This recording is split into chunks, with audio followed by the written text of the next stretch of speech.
Welcome. My name is Joanna Ganning. I'm Associate Dean for Faculty Research, Development, and Administration in our College of Education and Public Affairs. On behalf of the Dean's Office, I'd like to welcome you all to today's event. This is the Founding Faculty Research Showcase, the name very intentionally chosen to reflect the fact that we are the founding faculty of this brand new college. Thank you so much for being here for this event today. I've wondered whether some context for this event might serve to introduce it. For years, the Levin College of Urban Affairs hosted an annual research day. It was hosted by Bob Gleason before I took on this role and by others before him. Given the much smaller size of the urban faculty, the event was able to take many forms, sometimes with the majority of us sharing our work at various lengths. Last year, we used a Pachakacha format, which is 20 slides for 20 seconds, which I really enjoyed because it forced me to be creative about how I presented my work and told the story of my data. With the formation of SEPA, our ranks swelled well beyond the size where we could possibly hear from everyone. Even using creative formatting, there are just too many of us. Faced with the need to redesign the event, I considered various options and presented a rough draft of the idea to all of the department chairs in July. With their support and suggestions, the format for today took shape. We would identify categories of publications, solicit submissions for each category, and identify category winners who would be invited to speak.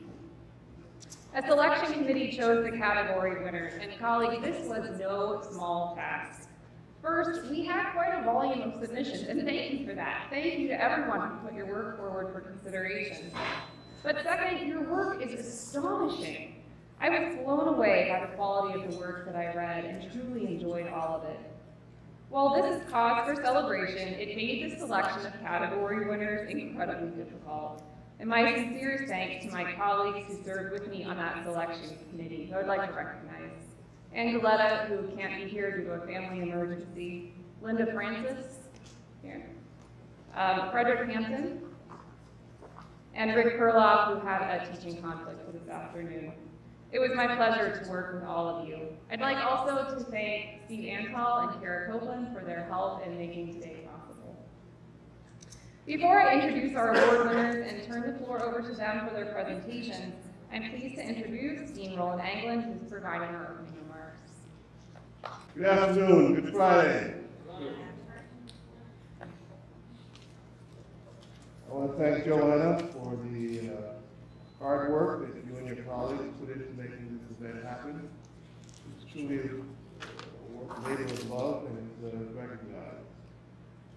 You know, this event is the first of its kind for the new College of Education and Public Affairs, SEPA. The reorganization was partly predicated on the possibilities of scholars in the aligned units finding ways to exchange and learn from each other's work and disciplines. I don't know about you, but it was tough to see that through the haze last year as we went through the realignment process. But here we are. It's now time for us to realize the possibilities of that realignment and to get to know each other and get to know each other's work and to figure out how we can make more than we can as individual scholars. I know that your brilliance will be on full display this afternoon, but I also want to say this is a big win for all of us as we uncover topic and themes on which to collaborate. I look forward to supporting further attempts at making this happen. So thank you so much. Joanna.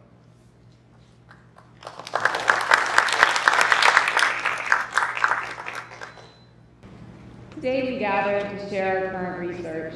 Research drives us in our work. It advances our mission as a college and as a university. It's the reflection of passion for topics enough to drive us to work tirelessly for years in pursuit of doctoral degrees, promotion, tenure, publications, to advance the missions for which we chose these careers. Today we get to share that work with one another. The format for today largely follows that of a traditional conference session. Each category winner will have a maximum of 20 minutes to present his or her paper. We'll hold a Q&A following each paper since the papers are not thematically related. And then we'll have a brief intermission between the first two papers and then the third and fourth.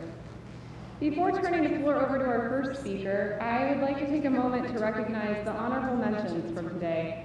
And as I said, we had a number of extraordinary submissions. It was really a difficult task to choose, and so we are very pleased to be able to recognize papers we felt that we wanted to recognize that we were not able to accommodate with the speaking slot today. So the first of those honorable mentions I would like to recognize goes to an honorable mention for most impactful for knowledge building and theory, which goes to Guowei Jian for his paper. That's right. His paper is titled From Empathetic Leader to Empathetic Leadership Practice, an Extension to Relational Leadership Theory. Our second honorable mention today is in the category of most impactful for policy, practice, and community change. And it's my pleasure to recognize Michelle Graff from the School of Urban Affairs for her paper called Behavioral and Financial Coping Strategies Among Energy Insecure Households. Speakers, I will serve as your moderator. I'll signal to you if you give in to that very academic temptation to go over time. And without further ado, without further ado, let's get started. Our first speaker is the category winner for most impactful for policy, practice, and community change from the Department of Criminology and Sociology. It's my pleasure to introduce Rachel Lovell for her paper examining walking, waiting sexual assaults from previously untested sexual assault kits, the intersection of stranger and outdoor sexual assaults. Dr. Lovell. I'm not sure if it's a good thing I'm going first or if it's best to go first or last, but thank you so much for that, and thank you for the being able to talk about this. I've heard it all. Okay. The paper is on walking, waiting sexual assault, which I will define and talk about what that means in a little bit. And it's from previously untested sexual assault kits. It's from an initiative specifically in Cuyahoga County that has been going on since 2013. And I've been leading a research project with the Cuyahoga County Prosecutor's Office since 2015 related to these data. Here's the funding acknowledgement, as well as the acknowledgement to the survivors whose cases we read, and to our collaborators at the Cuyahoga County Prosecutor's Office. Given the diversity of the group today, I thought it would be best to start off with what exactly is a sexual assault kit and how and why are they used. So, for those of you who don't know or may not necessarily know all the ins and outs, a sexual assault kit, also known as a rape kit, is a set of items selected by medical professionals to preserve evidence from a victim of sexual assault. Primarily, an individual goes to the hospital and has a sexual assault kit collected. Someone, preferably who is trained in collecting that kit, would collect evidence from the victim's body as well as clothing and other sorts of items. It usually includes things like fingernail scrapings, clothing, vaginal swabs, sometimes pictures. And it's literally, I keep going like this because it's literally a box that's contained in a kit and it has all these different swabs.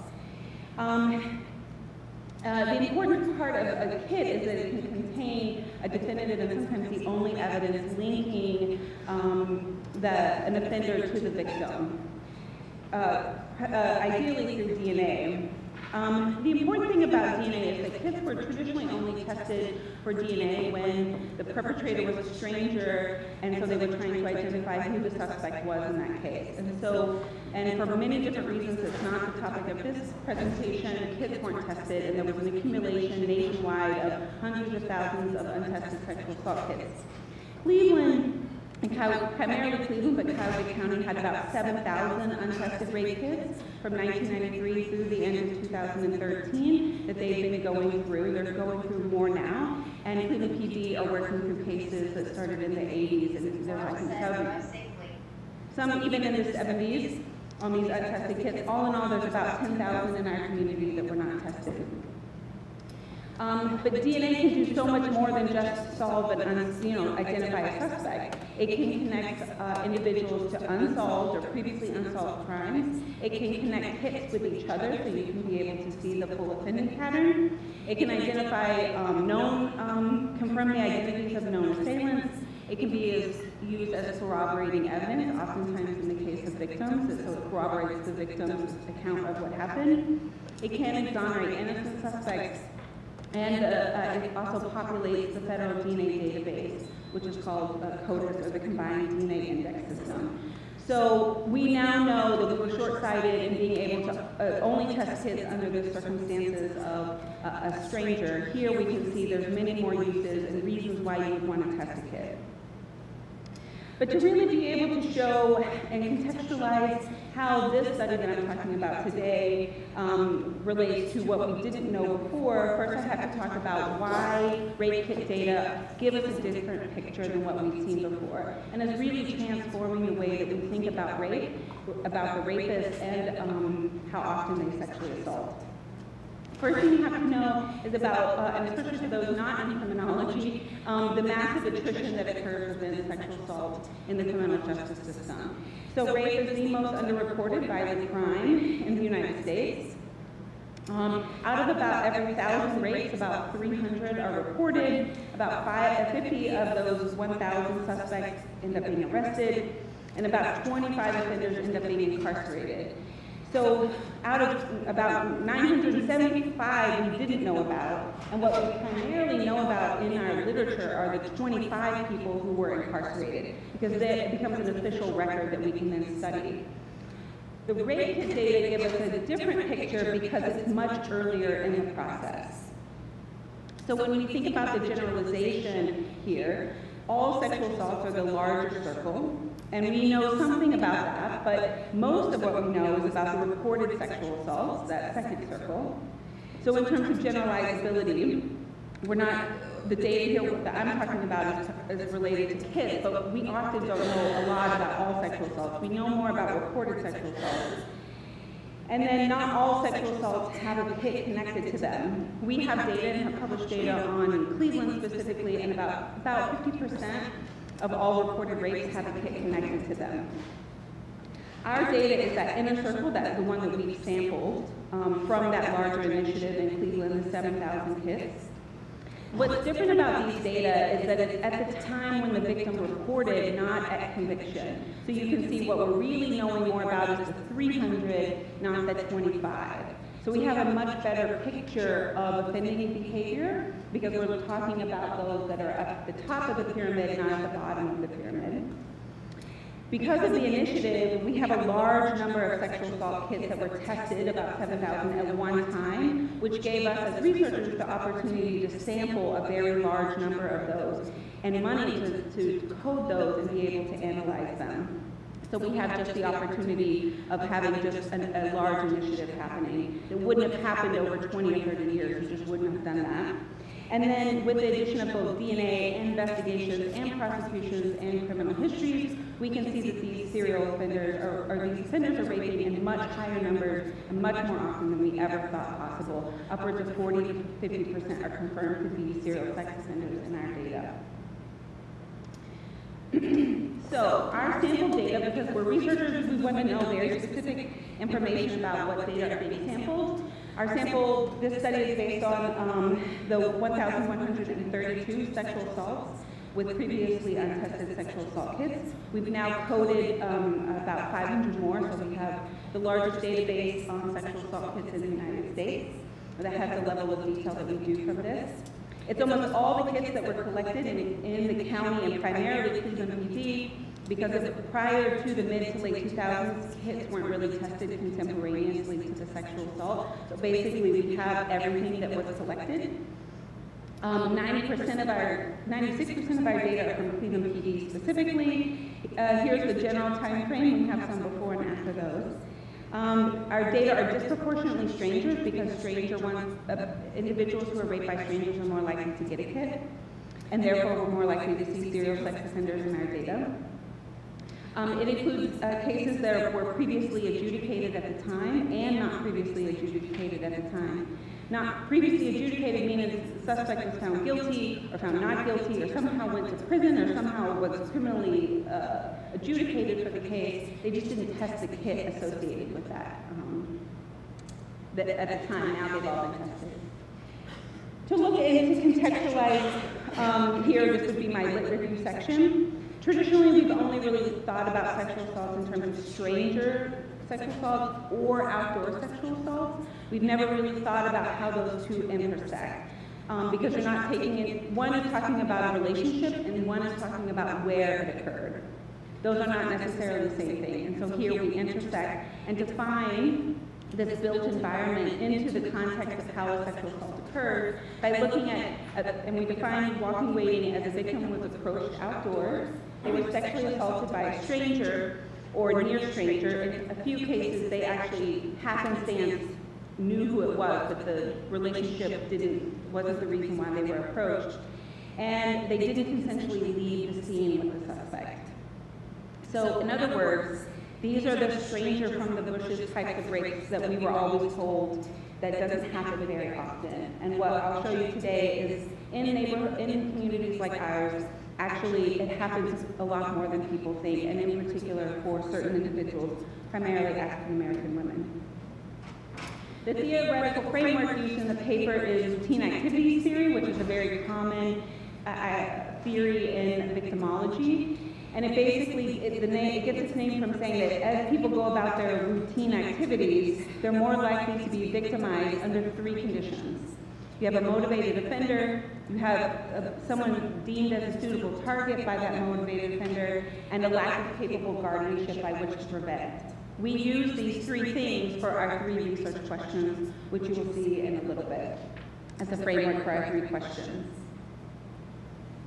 So the 3 questions that we ask are this: who are the suitable targets? What are their characteristics of the suitable targets, in this case the victims? And what are the characteristics of these sexual assaults? Here we're trying to see, is there a certain affinity pattern that is unique to this type of sexual assault? We use distributional statistical tests of our quantitative data, as well as qualitative coding of the narratives. As you will see, almost a 1/4 of our sample fit this very narrow definition of sexual assault. So when we say strangers from the bushes are so rare, for urban environments, especially those that have histories of disinvestment, it's not uncommon, where at least over a 1/4 of them are these walking waiting sexual assaults. So we compared the walking waiting to all the other types of sexual assaults in our data. And you can see who are the suitable targets. 98% of all victims in our data are, 98% of them are women, because women are primarily the ones that get hit. And you can see that 71% are African American women are significantly more likely to be sexually assaulted while walking and waiting. And white women are significantly less likely to be sexually assaulted while we are waiting, or sexually assaulted while walking and waiting. And for those who don't know the age group there, these women are slightly older than the typical age category for a victim of sexual assault. When we're looking at a specific offending behavior, taking these all together, I presented data so that all the data people can get what they need, but then I summarize it so that the data people don't like to look at the data, which is basically the offending pattern is a snatch and grab with a use of a weapon or threat of a weapon to force compliance. So it's literally, I've read many of these, it's you're walking down the street or you're waiting for a bus, someone approaches you, puts a gun to your head, or forces you by beating you up, snatches you and transports you somewhere else. You can see that where they're occurring has a very strong environmental component. They're sexually assaulting people in a vehicle, outdoors, or in an abandoned building, which is how they approach them. So it would make sense that a lot of these are outside. They're not occurring in homes. And when you look at some of the other interesting what I think are interesting characteristics of these sexual assaults is that the vehicle was used in over half the cases. So the victims don't have vehicles, that's how they were snatched, right? They were outdoors, they were walking, waiting, but the perpetrators have vehicles that they're able often to move them or to transport them. They are not more likely to occur at night than they are during the day, so a lot of these are very brazen in the open types of snatch and grabs. However, 20% of them involve more than one suspect who rapes the victim, and over 30% of them involve more than one suspect who's involved in the rape. So these are what we would call gang rapes, multiple gang rapes. You can see that in some of the qualitative, this is a word cloud of the qualitative coding. We did this for 2 reasons. One, to sort of confirm whether our quantitative codes match up with the qualitative coding. and to sort of capture other aspects of the qualitative data that wasn't in the codes. So you can see that it confirms many of the characteristics: driving, walking, vaginal rape, gun, forced into a car, grabbed. But then you can also see the extent of the violence expended in these cases. Violence, threat, hit into the head, gang rape, these other types of things that really qualitatively be able to do a better job of describing what these actual rapes are. The second research question we have is about the motivated offenders. Who are they? Are they more likely to be sexually assaulted? Or are they more likely to be serial sexual offenders? Are they repeatedly committing these? And what we find is that the age group is actually, these are slightly older, or slightly younger than the typical rapist, which is in line with gang rapes tend to be younger men are the ones who are committing gang rapes. So these men tend to be younger than the average rapist, although the victim tends to be older than the average victim. The ends get very strange when you're talking about someone's criminal history, because you've moved the unit of analysis from a crime to a person, and so the ends kind of change. But here, the main things from these data are that they are frequently serial offenders, but they're not exclusively committing these types of sexual assaults, which means that they pose a great danger to our community, because they're repeatedly doing this, but they're not sticking with one, which means they're harder to catch. And then lastly, I think what most of you I think everyone loves maps. I think everyone in the urban school should certainly know that everyone loves maps. So here's a map of Cleveland and what we published in the paper. There's 7 hotspots. Notice here that these are risks relative to all the other types of sexual assaults in our data. So it's not just hotspots, because you would just get crime hotspots. It's relative to the other rapes in our data. Where are you most likely to be sexually assaulted while walking, waiting, compared to the other types of sexual assaults? There's 7 hotspots. The biggest clump right there is, and then we overlaid deprivation deciles to kind of get at a poverty index there. You can see that white part is that Cleveland crescent, the redlining, the traditional redlining in Cleveland. Those areas are heavily African American residents. 95% of most of those areas have African American residents because of redlining and all that sort of stuff. The biggest one is the downtown transportation hub. So sadly, I go to many places in Cleveland now. I'm like, I read a rape report there. I look at this community. I look at this police. This bus stop. So it is, and you can zoom in. You can see it's the public square. It's up to the Greyhound station, which is right out here. And if you think about who is primarily taking public transit downtown, it's not individuals who are commuting from the suburbs, right? The flats, and so part of that hub is also the flats there, the east bank of the flats. And then the rest are neighborhoods. Central, Kingsman, Buckeye, Woodhill, Glenville, and then there's one on the west side, that near West Side. One of the important things I think about this is also, if you zoom in, you can see micro areas. While these are hot spots, when you zoom in, you can see that it's certain streets that are of greater risk. It's not the whole area. It's certain areas are producing much greater risk and opportunity for offenders to commit these crimes. So the implications of these findings are really about flipping the script on sexual assault. So what do I mean by that? I mean, these women were simply existing in public space without the safety of a vehicle and were snatched and grabbed off the street, often being sexually assaulted by multiple individuals, violently or at gunpoint. African American women are at much higher frequency experiencing this type of sexual assault, because they are commuting and living and working in areas that are higher risk, and live in these areas have long histories of disinvestment and redlining. In the narratives, we can see that they were often dismissed as sex workers or buying or using drugs. So, sort of what did you expect? Easily dismissed as sort of like, well, what would you think you were doing if you were just walking, if you were out at night, if you were doing these things, you must have been doing something to facilitate this. And while you still are much more likely to be raped by someone you know, walking weightings are virtually non-existent, excuse me, for certain women. Women like myself who come and park in a parking garage and then get in my car and then drive to the suburbs. I'm not in the environment, I'm not using the environment in the same sort of way. So my risk is virtually non-existent. However, for the individuals who don't have the economic means to do that, that means that they are at much greater risk for these types of sexual assaults, and primarily for African American women. So and you also then have very motivated offenders who are repeatedly committing these sexual assault, posing great risk to our community. Our next step, we have received data from Cleveland PD on very current rapes, and we have the addresses now, which we can map, but we're waiting for the narrative. So in partnership with the Cleveland Documenters and the Criminology Research Center, which I'm the new director of, we're going to be getting these narratives and coding these cases and sort of seeing very recently, as of like today, as of yesterday, as of last year, where these rapes occurring.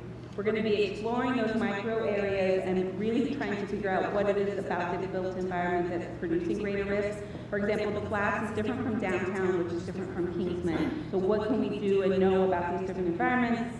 And then I'm already working with the mayor's office as well as the Cleveland Rape Crisis Center and Economic Development around providing this information to community-led organizations so that they're the ones that take the lead on being able to have a say in how their community can be safer.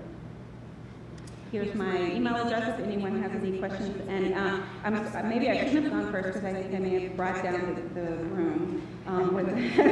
I always run Christmas parties and dinner parties and everything when we ask about the research. So thank you very much for listening to my presentation.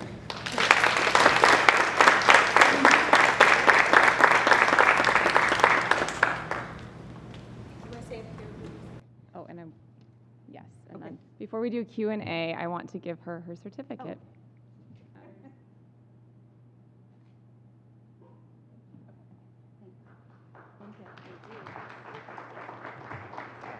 I should have just waited. Do you want me to moderate Q&A, or do you want to?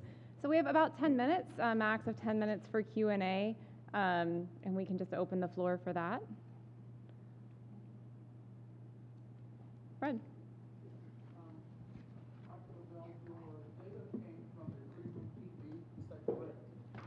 Primarily, yes.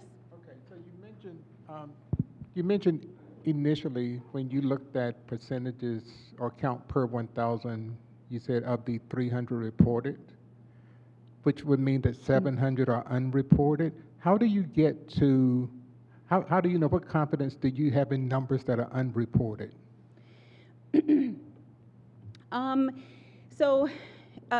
So nationally, it's sort of about a third to a fourth of rapes are reported in any given year to a police department.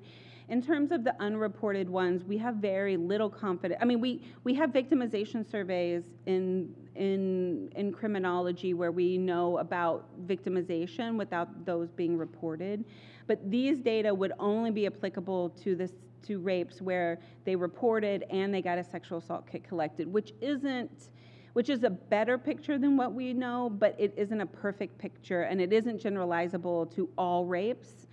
We do know that certain types of rapes are more likely to be reported, and then certain victims who are raped are more likely to get a kit involved in that, and so it's not generalizable to all rapes because of how we're only limited to those that were reported and had a kit collected. So we really don't know about per 1,000. We do know about 30% of which. Right. And so the national victimization surveys are usually pretty good at that, like underreported rate, because they ask really good data on victimization in the community.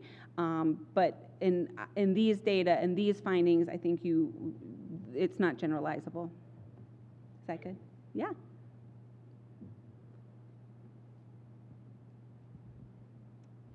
Hi, I just want to say thank you so much for doing this work. It's really incredibly impressive and very important. And I appreciate your comment about bringing the room down as going first and wondering how you and your research team manage secondary traumatization as you're kind of in the midst of all of these traumas. I think that's a wonderful question. And I'm sorry, I'm fairly new. This is my second year to Cleveland State. Can you tell me what department? Because I have to know then what department asked Okay. that question. Has to be in psychology or? Yes, I'm a counseling There you psychologist, go. so I'm Julia Phillips, sorry. No, please, no, right, that's what I do, yes. It is a very difficult type of work to do, partially for many reasons. One is that we're just reading stories of the most horrible intimate thing, intimate trauma, the most horrible things that could happen to someone, but we don't see that face connected. We just read story after story after story. So, I can tell you when I first started this work in criminology, we don't talk about it and we don't get trained in the same sort of way that psychologists or clinical folks do to be able to do that. And when I first started leading a team of this, I realized that I was myself starting to experience aspects of secondary trauma.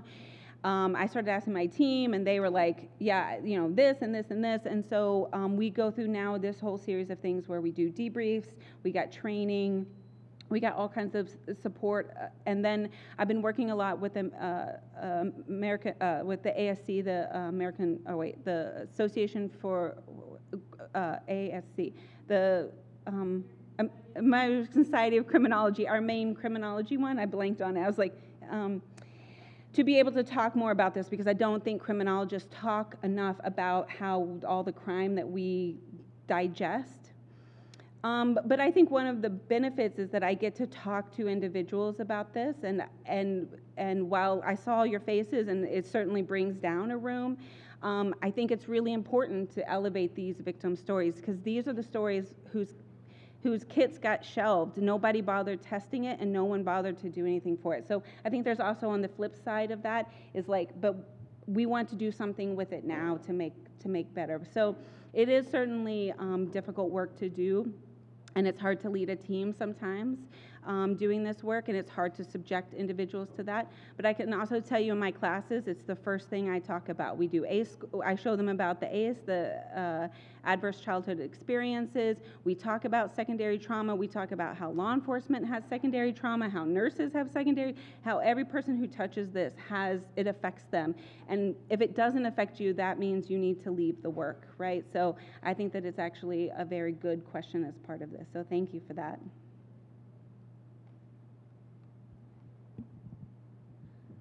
What are the implications for the community safety? Because I rarely watch the news, but I happened to watch it this week, and somebody was talking about having ambassadors at the bus stops in some districts. Mm-hmm. So for the hot spots mentioned in your study, the 7 hot spots, is it 7 or 9? Yeah, 7, yeah. Mm-hmm. 7. So are there recommendations for strategies that can be used to deter such assaults? Yes, actually, and there's some really interesting work. And again, I'm not exactly sure what all urban and the folks, but risk terrain modeling, for example, is one technique that you can do where it looks at what's the terrain and what's producing risk along that terrain. So some of our earlier work found, for example, churches increase the risk of rape, and we were like, oh, okay. Land use. So we were looking at land use, and we were like, why do churches pop up on our radar, right? Well, once you go into those micro areas, like I talked about, you can really dig in deeper and sort of see. And what do you all think? Why do you think a church would increase the risk of rape?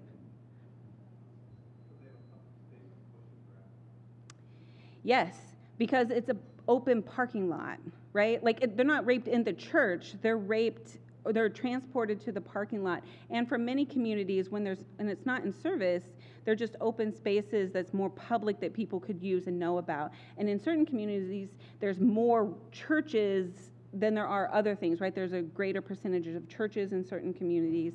So there's just more of those parking lots. And so that's going back to the community and saying, okay, well, these rapes they probably don't know that those rapes are occurring in their parking lot because they're not there.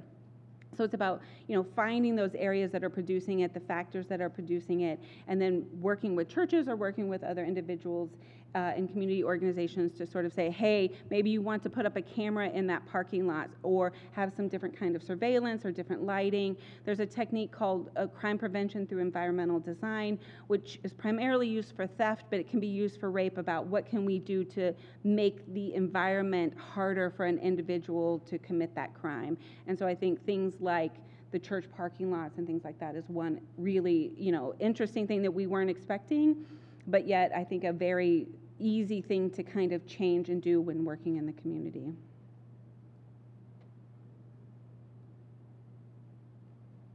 Yeah. I'm just curious to know, I'm not exactly control. Yes. So should the takeaway from this be, I guess I'm curious to know, by doing these, looking at these untested kids, you're sort of changing the statistics of how often this happens, but should I be fearful for my daughter who's taking the bus in Greyhound bus? Are you saying that this happens frequently, or just that it happens more frequently than we often think about? I think it happens frequently in certain communities. So you have to look at, so first of all, I have 2 daughters myself, although they're not 19, but they're younger. But I now think, and if you hang out with like police and prosecutors too long, you start to go like, oh, that'd be a good place for a dead body. Oh, that'd be that'd be a good place. You start to see risk factors as you commute through that world, right? And so, sometimes I will see you see people walking by themselves at night, not paying attention, and it feels very paternalistic in a sense, which, you do want to be like, pay attention, get on your phone, whatever. I think for individuals who look like me, who have economic needs, myself and my daughters, they have a very low risk for something like this. But for individuals who have to live and commute in these areas, the risk is much greater for them. And so I think looking about it, so is your daughter, maybe not, but if she frequented these areas and had other types of risk factors, then yes, then it would be higher than you would think. And then you would get to the 4th of these.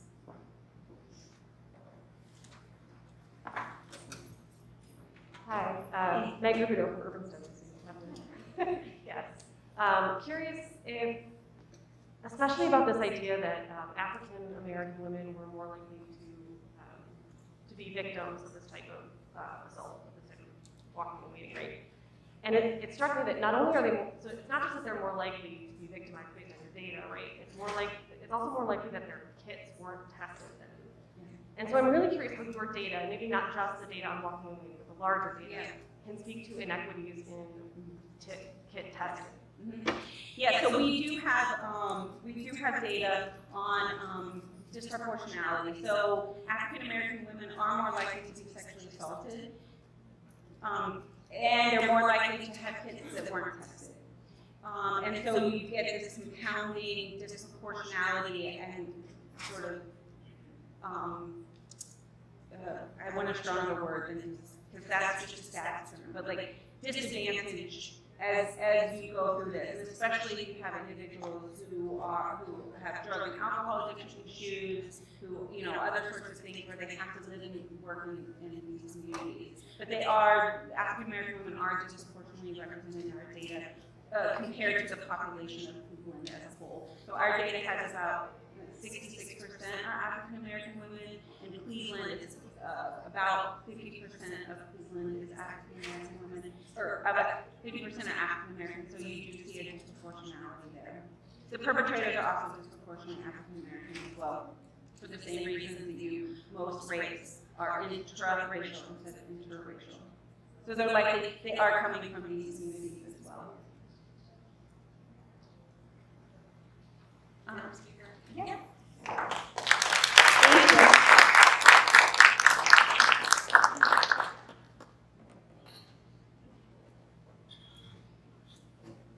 So much. I need to stop the conversation. Excellent questions, and I could happily listen all day and some more. But it's my pleasure to introduce our second speaker today. This is our category winner for most impactful for knowledge building in theory, awarded to Megan Levin for her paper Older Adult Perspectives on Death and Dying in Prison. let's welcome Dr. Levin. Thank you so much, everyone, for being here today. Thank you for the organizers of this research showcase and for coordinating and hosting the event. So today I'm going to be speaking about perspectives of death and dying among older adults in prison. This paper was accepted earlier this year in the Journal of Criminal Justice. I'll start with a brief background, describe the Pennsylvania Older Incarcerated Adult Study.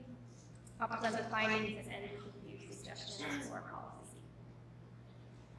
So for those who may not be familiar, prisons across the United States currently house approximately 1.2 million adults. These spaces are charged with confining people convicted largely of felonies, with sentence lengths averaging 3 years.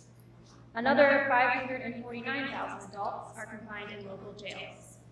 Jails are highly transient institutions, processing up to 10 million new admissions annually, and people housed in jails are people who either cannot afford bail, or they're convicted of offenses where they would be sentenced for typically less than a year. So I just wanted to kind of clarify that up front. Today's presentation focuses on prison experiences. Aging and illness in custody. So kind of how does that link together? That was the question that my dissertation committee asked me back in graduate school. Why are you looking at older people in prison? 22% of people incarcerated in state or federal prisons are now at least 50 years of age.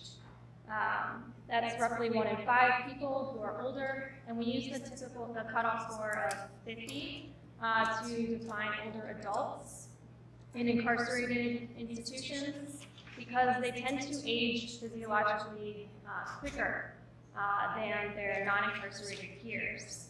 So they experience essentially accelerated physiological aging. They present with chronic health conditions earlier in the life course for a variety of reasons. Thousands of people die in prison each year, and the vast majority of those deaths are people who are at least 50 years old. 87 to 90% of prison deaths are due to illness, and older adults are at greatest risk of dying in custody. See, Rachel, you didn't have to worry about bringing down the road. Okay, that's good. So researchers have established many links between incarceration and premature mortality. There's a few listed here. One example is poor nutrition and forced sedentary conditions increase risks for cancer, diabetes, and arthritis. The COVID-19 pandemic, of course, is a very recent example of elevated health risks linked to incarceration. Many of the biggest hotspots for COVID-19 infection, especially early on in the pandemic, came from correctional facilities or were housed in correctional facilities. Despite the rapid graying of prison demography and age-related morbidity and mortality risks, less attention has been paid to older adults' experiences of dying and death in custody. While some research has explored the perspectives of older adults regarding death in U.S. prisons, much of this scholarship is 10 plus years of age, and it's important to consider more recent experiences, considering the continued growth of the older adult population during the past couple of decades, as well as sentencing shifts that have occurred over the last couple of decades. Additionally, little research has explored theory building, and opportunities for theory building related to how older adults process and experience death and dying. So, general strain theory is a theory that asserts when exposed to overly negative circumstances, difficult emotions tend to follow, and risks for antisocial coping will then increase. So individuals can experience strain when failing to achieve desired goals, when faced with the actual removal of a positively valued stimuli, or when faced with a threat or actual introduction of a negatively valued stimuli. These strains contribute to negative emotional states such as sadness, worry, frustration, anger, and in response to these negative affective states, individuals employ a variety of cognitive, behavioral, or emotional coping mechanisms, which are categorized broadly as prosocial or antisocial. And so, of course, in criminology, we're really interested in those antisocial coping reactions. Disenfranchised grief is an experience or loss that is hidden from view, a grief unallowed by society or specific subsets of the population. And this is a term that I was previously unaware of until I started working with a colleague in social work at another university. So it's just a good example of interdisciplinary collaboration.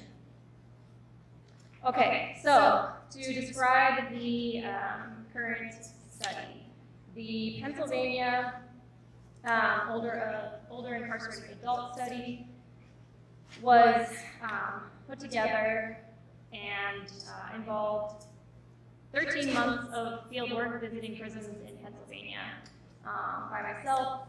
And considering the framework I just talked about for this paper, we posit disenfranchised grief as a unique negative affective state born of specific dying and death-related strains.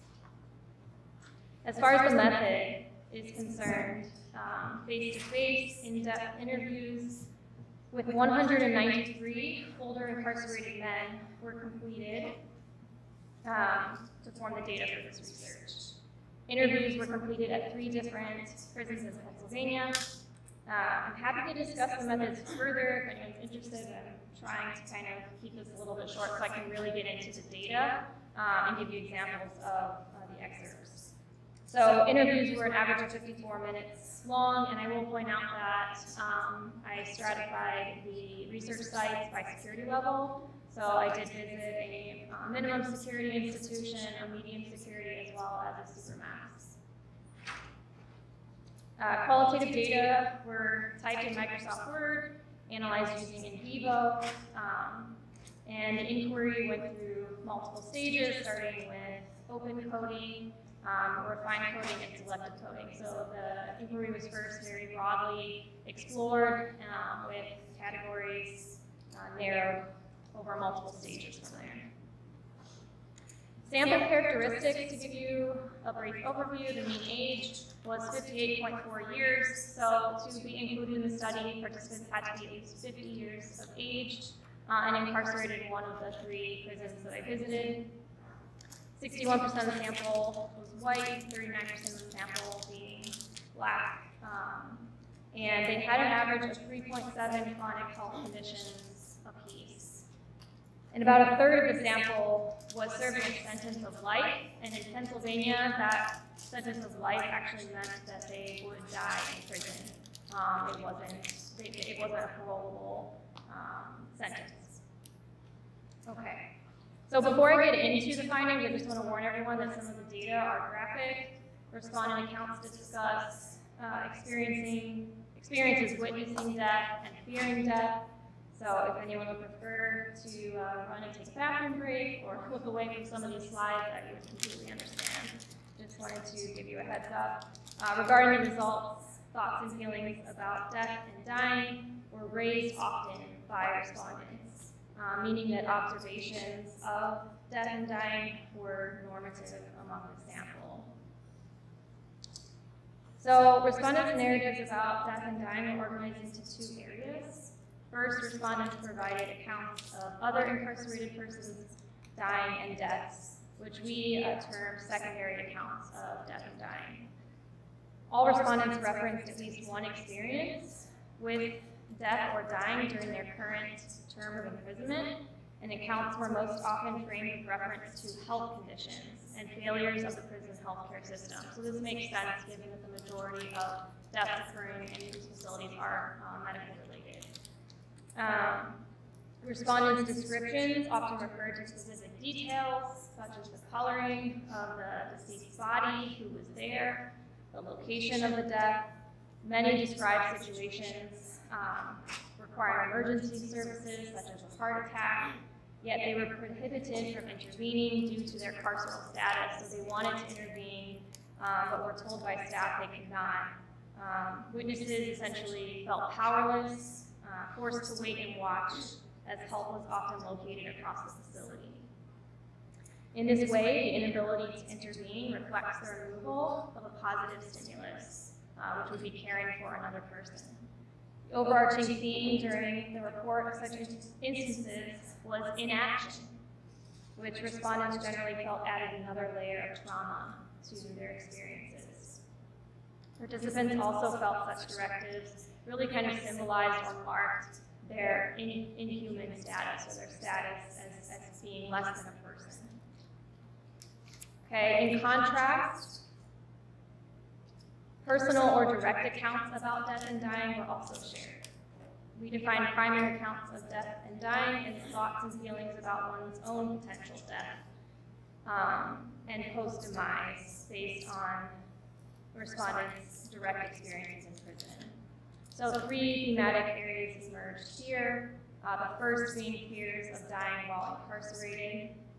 57% of respondents shared fears of dying while incarcerated.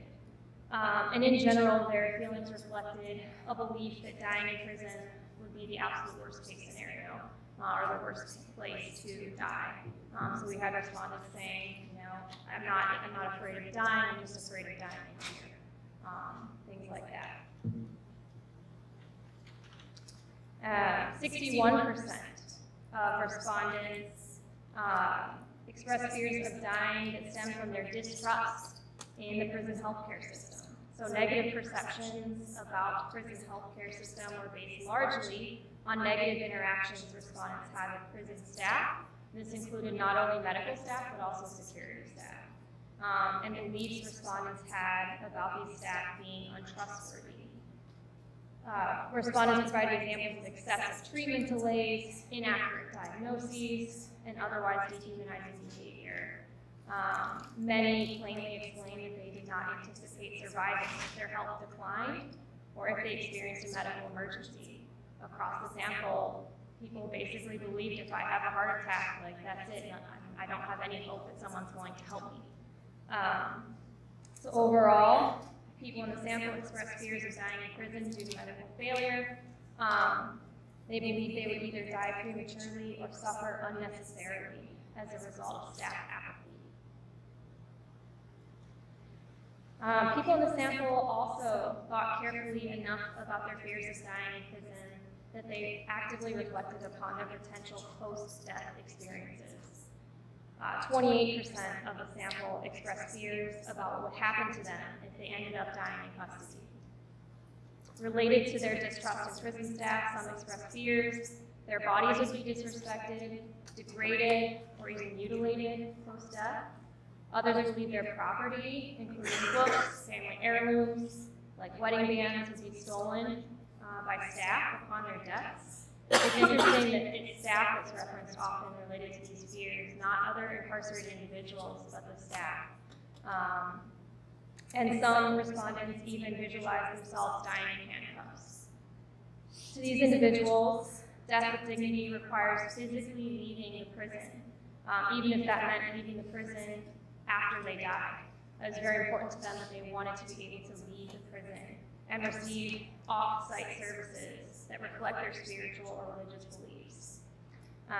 They also expressed wanting to include their loved ones, but were worried this would not be possible due to various regulations at the prisons. Okay, so in summary, older adults' perceptions related to death and dying are often informed by observing the dying death experiences of others, as well as reflecting on their own health-related experiences and fears while incarcerated. And related to the theoretical development, illness may represent both the removal of a positively valued stimuli, being health, as well as the introduction of a negatively valued stimuli, signs and symptoms. And because of these experiences, people may be less likely to cope in a pro-social manner and more driven to cope in an antisocial manner. Okay. And as far as what we can do, so what can we do regarding this issue? First of all, sending fewer people to prison and shortening sentence length among those in prison. In the United States, we are an outlier given the extent to which we incarcerate, and not only how many people we incarcerate, but how long we send people to prison. the average sentence length in prison right now is about 3 years. And we have a lot of people serving life sentences as well. So if we want to help remove people from being exposed to these kinds of traumatic events, being more selective with how long we send people to prison and how many people we send to prison is very important. There's a lot of great diversion programs and other mechanisms in place that we could utilize more as well. A couple of which being investing in proactive age-related releases and compassionate releases. So an example of an age-related release, in 2014, Mississippi introduced legislation granting automatic geriatric parole hearings for anyone 60 years of age or older who had served at least 10 years, so long as they were not convicted of certain offenses. So certain violent offenses would exclude them, but otherwise, once you hit age 60, you would automatically be considered for parole. So expansion of those kinds of policies would be important. Compassionate release programs, there's mechanisms in almost every state for compassionate release, but they're very underutilized. We saw that play out during the COVID-19 pandemic. Compassionate release being if someone is very ill, elderly, they're petitioning for permission to die in the community, more or less, or to be with their families when they're very ill. So those are examples of programs that could be opened up more and certainly be more humane, not only to the incarcerated individuals, but also their families, their loved ones. And then training staff, so that would include correctional officers about intervening during medical emergencies. Oftentimes, correctional facilities are understaffed and they don't have a lot of medical help on site. And so people in the sample often describe situations where help was all the way across the prison and just you had to wait until help could get across the prison. So training staff to be able to intervene more quickly, if nothing else, for helping to provide some emotional support and trauma-related support would matter. Training incarcerated individuals as first responders would be an empowering way to help people get involved and help reduce their level of trauma. Because many people in the sample actually, part of their trauma was that they wanted to help and couldn't. And so just standing by and watching someone suffering and or dying was extremely difficult for people in the sample. And then opening access for more hospice and palliative care type programs, as well as services for culturally relevant memorial services after death, so that people are not worried, about their burial rights and things like that. So thank you very much. This is an acknowledgement to my two awesome colleagues who helped collaborate on the project, Chelsea Narvi and Stephanie Grace Prost. And full citations up there if anyone's interested in the paper, I can send it out.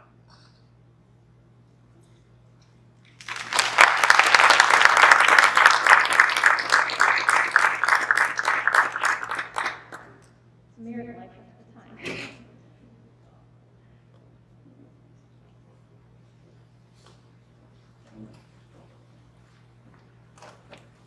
Thank you, Dr. Levin. I appreciate your presentation. I actually have 100 questions. I will only ask one. I'll schedule some time to come by your office for my others. But I'm interested in your stats. Can you go back to where you displayed your sample size? Yes. Okay, so, yeah, that was it. Go This forward. one? No, forward. Oh, Right there. yes. Now, was this sample size is representative of not the state penal system, it's representative of the facilities that you toured, or what? Because I'm wanting to know where in an American prison system is the black population smaller than the white population? And if so, I might have to relocate. Pennsylvania. So this was rural Pennsylvania. And it was representative of the state prison population at the time.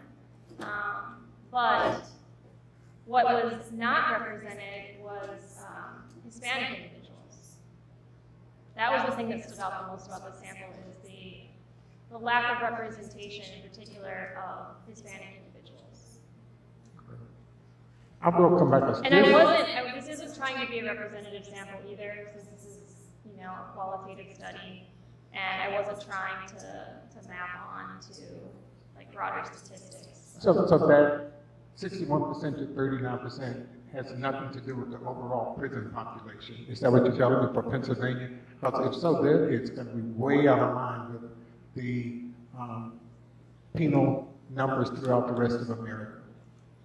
So I'd have to go back and actually look at it, but in the paper there's a note about the racial breakdown. And in these 3 prisons, and remember I'm sampling older adults too. Yeah, I understand. So in these 3 prisons, this was pretty representative at the time, with the exception of there was not Hispanic representation. Okay, and I accept your numbers, I appreciate it. It just caught me off guard. Like Dr. White, did they catch you off guard as well? That's not what we would normally see, but when we do law, that white people tend to live longer in prison, so it's possible that blacks don't even make it to 50 given their characteristics and conditions.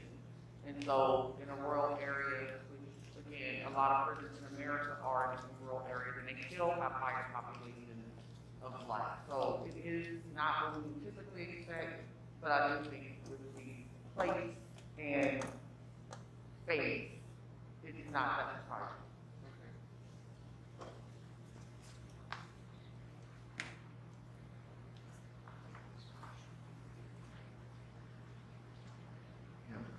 These are somewhat related. I was struck by the concept of prisoners or incarcerated individuals helping incarcerated individuals in given situations. Are there impediments in the sense of not having a good Samaritan law in the prison system that would speak against that being allowed to happen? Because I could easily see where attorneys and other folks could get involved in different ways in that. And related to that question is, and I know your data may not speak to this, do you have a sense if because your distinction was between max, min, and medium security, do you have a sense in your background research if the for-profit prison type systems versus the more publicly funded prison systems, if that's playing into any of this as well? So there wasn't a for-profit prison represented in these data. As far as your original question, your first question about the Good Samaritan laws, I can definitely see where you're going with that as far as being concerned. What I would point to is there are prisons throughout the United States that are implementing what is called peer caregiver programs, and those have been pretty successful, where people can volunteer and at the end of life help to take care of people who are really sick, who are incarcerated and really sick. And that's good for the caregiver because it gives them a volunteer opportunity, allows them to do something that makes them feel that they're kind of making amends and contributing, treating someone else more humanely. And then for the receiver of that they feel more connected potentially to a peer than a correctional staff member. Are you referring more so to like examples where someone's having a heart attack and maybe even if an attempt is made to resuscitate that doesn't go so well and like people getting involved? I could easily see that happen. Yeah, sure. Yeah, I mean, and it could, so it's certainly a consideration. I think there's going to be certain drawbacks and risks to any policy right now. What I can say is that the current instructions is just kind of stand out and wait and do nothing is inflicting trauma. So I don't know what other alternatives to suggest, but that's kind of where I was coming with that. Yes. Two questions. First is going back to the presentation because we've been chatting about it here. Okay. I wondered if you could explain how the sample was chosen. Were they volunteers or were they voluntold? Or? Oh no, they were not voluntold. So the way that they signed up for the study, I spent time at the beginning of each data collection period, visiting the institution, and I attended religious services that day, kind of followed the schedule throughout the day and explained the study, and then I would be sending out invites to people who qualified. So that was kind of the introduction, and then I mailed individual letters to anyone who qualified. To participate, I wanted to avoid people feeling coerced in any way, and so if they wanted to participate, they had to fill out a note saying, I want to participate and meet with the researcher. Please schedule me for a time to meet with the researcher. So they had to send that in to the administrative assistant at the facility.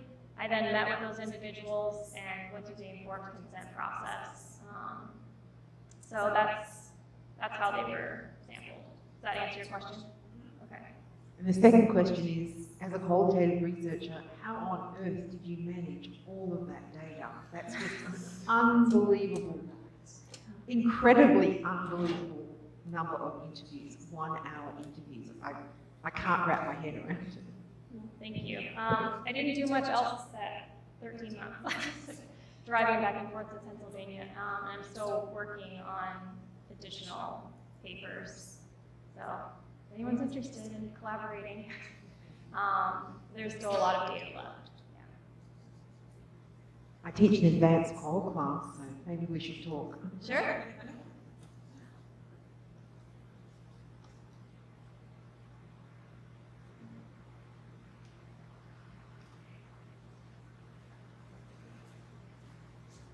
During any of your interviews, did any of your participants discuss their victims? And I'll mention, I appreciate what you're doing, and I would be very much in favor of it, but compassionate release and giving the person an opportunity to choose the circumstances in place of their death may be something that your participants took away from their victims and their victims' family, which would also have an impact on how compassionate I might be thereafter. Sure, and that's not an unusual sentiment among the public. I did not focus my interviewing on their crimes. I didn't even ask them what they did because I wanted to build trust and focus on health-related experiences, and I was worried that if I went down the rabbit hole of asking them to detail their crime or talk about their crime, that it would be distracting and they wouldn't trust me very much and feel very kind of stigmatized. So I can't speak to their crimes. At times it just naturally came up in interviews where, there were people who expressed some remorse for what they did or kind of talked about it some, but it was never at my urging, or there was not like a specific question that prompted them for that.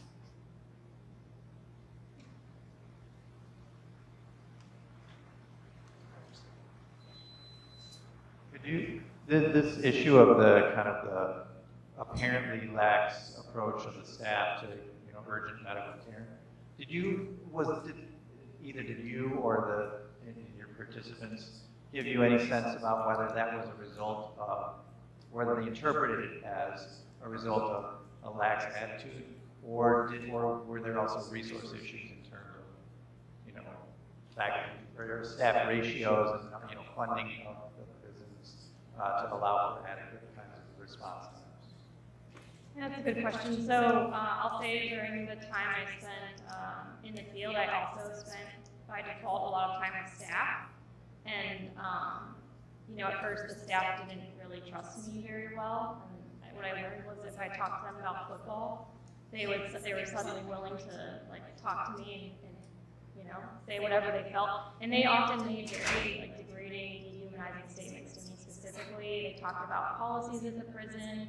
One of which was if they needed help with hearing or vision or something like that, the prison's policy at the time was to correct one eye or one ear.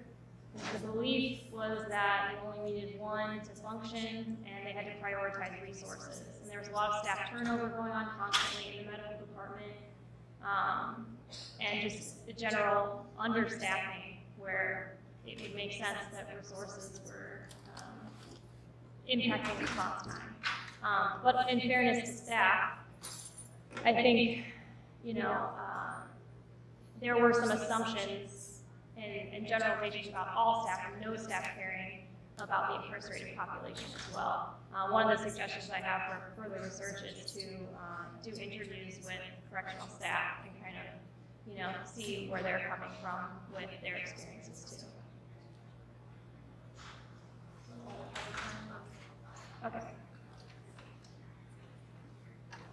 So we speak a great deal about the deliberate indifference, and some states have taken initiative to create policies to hold staff and prisons accountable for the deliberate indifference. Did you hear of stories where anyone was held accountable for essentially neglecting the medical needs of the prisoners? Yeah, there was one case that came up repeatedly by prison or by respondents not only at one prison but across all three. And they told me, look it up, you'll find it, look it up, look it up. And it was this man who had cancer and his entire body essentially ended up being covered with bed sores because he wasn't even being turned. And so the family sued the institution in that case, and they did so successfully.